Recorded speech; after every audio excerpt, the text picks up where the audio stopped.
नमस्कार साथियों।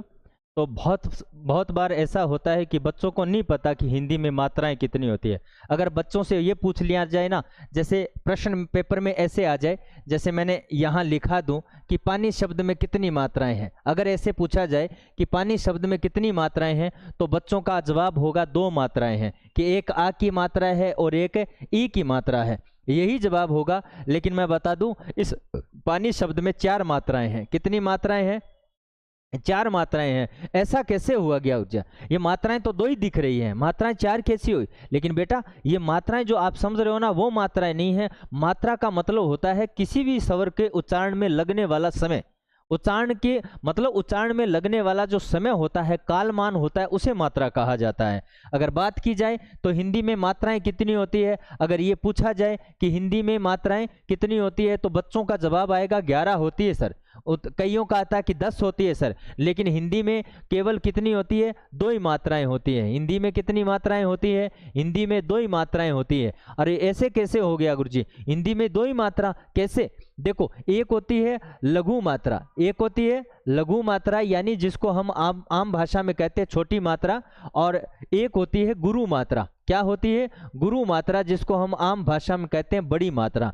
देखो, यहां पर यह भी मालूम होना चाहिए, लघु मात्रा किसकी होती है? ए की, ई की, ऊ की और री की। ध्यान रखना, इसको छोटी मात्रा कहते हैं, लघु मात्रा। याद रख लेना है, लघु मात्रा, छोटी मात्रा और बड़ी मात्रा। और गुरु मात्रा क्या होती है? आ की, ई की, ऊ की, ए की, ऐ की, ओ की और औ की। इनको कहते हैं लघु मात्रा। देखो, ये लघु मात्रा जो होती है ना, ये अपने को मात्रा कैसे गिनेंगे? देखो, इस लघु मात्रा की एक संख्या होती है। क्या होती है? संख्या क्या होती है? 1। और गुरु मात्रा की संख्या कितनी होती है? 2 होती है। जब किसी शब्द में, अब देखो, इस पा में क्या है? आ है। उस नी में क्या है? ई है। इसका मतलब आ की कितनी मात्रा है? 2। और ई की कितनी है? 2। तो यानी 2 और 2 कितनी हो गई? 4 मात्राएं हो गई। ध्यान रखना है। लेकिन ऐसा कई बार ऐसे भी पूछा जाता है कि ये जो लघु मात्रा है ना, इनको कई बार क्या मान लिया जाता है? भी दीर्घ समझ लिया जाता है, दीर्घ मान लिया जाता है। तो कई क्या कंडीशन होती है, तो याद रख लेना है कि इनकी इस लघु मात्रा को दीर्घ कब माना जाता है। तो याद रख लेना कि लघु मात्रा को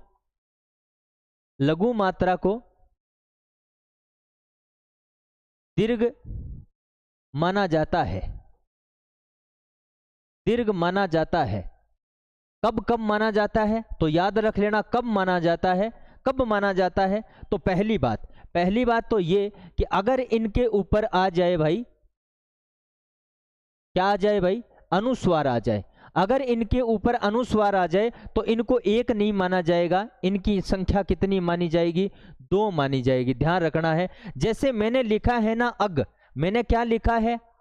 ए गए लिखा है। ए गए लिखा है तो आप समझिए, ए गए लिखा है तो ए की कितनी मात्रा है? 1। गए के साथ ए है तो कितनी मात्रा है? 2। 1 और 1 कितनी हो गई? इसका मतलब अग शब्द में कितनी मात्रा है? 2 मात्रा है। अगर मैं इस अग को क्या लिख दूं भाई? अंग। क्या लिख दूं? अंग लिख दूं। तो ध्यान रखना है, अब कितनी मात्रा है? जो गुरुजी, अग में अगर 2 है तो अंग में भी 2 होगी। नहीं भाई, क्योंकि ए के ऊपर क्या आ गया? अनुस्वार। अगर इसको क्या बोलते हैं? अनुस्वार बोलता है, अनुस्वार बोला जाता है। तो ध्यान रखना है कि ए के ऊपर बिंदी आ गई तो इस ए को कितना माना जाएगा? 2 माना जाएगा। और इसको कितना माना जाएगा? 1 माना जाएगा। तो यानी अंग शब्द में कितनी मात्राएं होगी? 3 मात्रा हो गई। समझ में आ गई? अभी देखो, पहली बात ये।